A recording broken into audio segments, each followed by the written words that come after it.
നമ്മുടെ ബീഫ് കച്ചവടം പോപ്പുലർ ആയി കുറച്ചുകൂടെ അതെ, അല്ലേ? yes. അപ്പൊ ഇനിയിപ്പോ പുതിയ പരീക്ഷ എന്താ നടത്താൻ പോകുന്നത്? അതെല്ലാ ആഴ്ച ഓരോന്ന് വീതം ഈ ഉണ്ടാവും. ഉത്തരേന്ത്യയിലൊക്കെ ഈ ബീഫ് വിരോധം പ്രചരിപ്പിക്കപ്പെട്ടപ്പോഴേ നമുക്ക് ഡിമാൻഡ് കൂടിയോ? ശരിക്കും മലയാളികൾ ഇവിടെ ബീഫ് കഴിക്കുന്നില്ല. നമ്മൾ കഴിക്കുന്ന ബഫലോയാ. ബഫലയാ? ബഫലോയാണ്. അതായത് ഈ കറുത്ത ബഫലയാ പോത്ത്?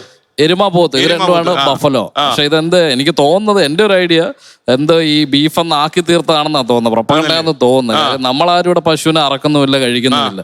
ഇവിടെ പോത്ത് വരുമേ മാത്രമാണ്. ഇതെങ്ങനെ ഇതിലോട്ട് തിരിഞ്ഞത്? ഇത് ഞാൻ ശരിക്കും ചെന്നൈയില് റെസ്റ്റോറന്റ് ഒക്കെ ആയിട്ട് നിൽക്കുമായിരുന്നു. അപ്പൊ അവിടുന്നെല്ലാം പാർട്ണർഷിപ്പും എല്ലാം ബ്രേക്ക് പൊളിഞ്ഞു. തിരിച്ച് നാട്ടിൽ വരും. ഒന്ന് പൊളിഞ്ഞെങ്കിലേ നമ്മൾ കയറൂ.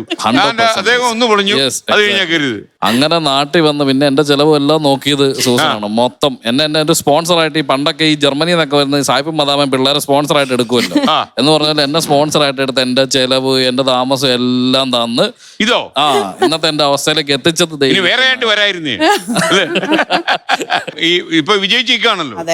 വിജയിച്ച് നിൽക്കുമ്പം ഒന്ന് പഴയ കാര്യങ്ങളൊക്കെ മനസ്സിലിട്ടിട്ട് ഒന്ന് വിലയിരുത്തിയാൽ therefore എങ്ങനെയുണ്ട്? അയ്യോ, അത് തിരിച്ചു വല്ല ഊറ്റുമല്ലയോ? ഊറ്റുകയല്ലേ? അന്ന് ഇൻവെസ്റ്റ് ചെയ്ത എന്റെ 10 തിരിച്ചു ഊറ്റിട്ടുണ്ട്. ഗോൾഡ്. പിന്നെ ഇപ്പം ഏറ്റവും വലിയ ചെലവ് കൊച്ചുണ്ട്. അപ്പം ഞങ്ങൾ രണ്ടുപേരും കൂടെ ചേർന്ന് പറ്റുന്ന അത്രയും ഊറ്റുന്നുണ്ട്. എത്രയും കൊടുത്തു അതിന്റെ 10 ഇരട്ടി അല്ലെ 100 ഇരട്ടി. അന്ന് നമ്മൾ നടത്തിയ ആ കച്ചവടം കറക്റ്റ് ആയോ? വളരെ കറക്റ്റ് ആയിരുന്നു. നമ്മൾ നോക്കി ഇൻവെസ്റ്റ് ചെയ്തു. അതെ അല്ലേ?